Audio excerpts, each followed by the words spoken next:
तो ये भी अनलॉफुल था जो 15-16 की रात में गलवान में हुआ। हम तो हथियारों के साथ जा सकते थे, लेकिन हमने जो कॉन्ट्रैक्ट किया था उसको माना। कर्नल दानवीर हर जगह पर, हर स्तर पर तोड़ता है ये नियम।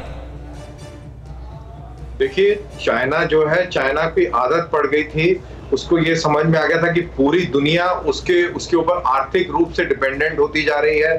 सारे मुल्क जो है स्वार्थी हो गए थे और चाइना की मनमानी और गुंडागर्दी को नजरअंदाज कर रहे थे।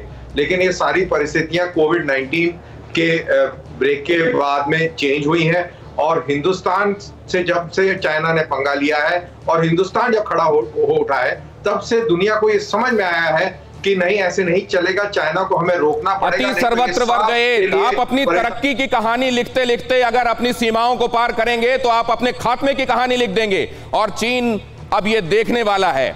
और इससे पहले कि अब मैं समापन करूं, फिलहाल मैं आपको ये बता दूं कि हमारे दर्शकों की कुछ टिप्पणियां हैं, उनके कुछ सवाल हैं, वो जल्दी से ले लेते हैं। ये सवाई सिंह संकरना कह रहे हैं कि चीन के खिलाफ हमारी सरकार की तरफ से हमारे सैनिकों के बलिदान के बदले हम कहां तक पहुंचे हैं, हम कहां तक पहुंचे हैं, हमारे सैनिकों का बलिदान व्यर्थ नहीं जाएगा। कर्नल दानवीर, कहां पर हैं हम अभी तक?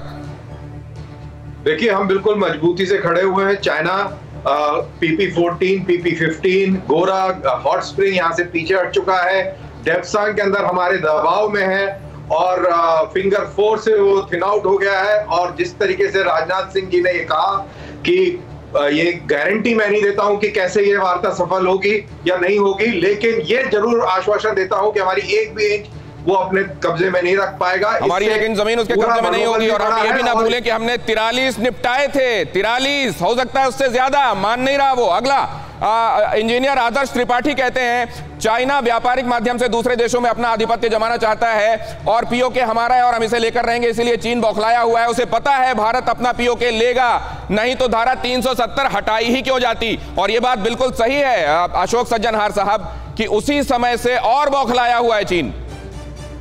बिल्कुल आपने ठीक कहा ये दिनेश, और ये जो इनका प्रश्न है बिल्कुल ठीक है।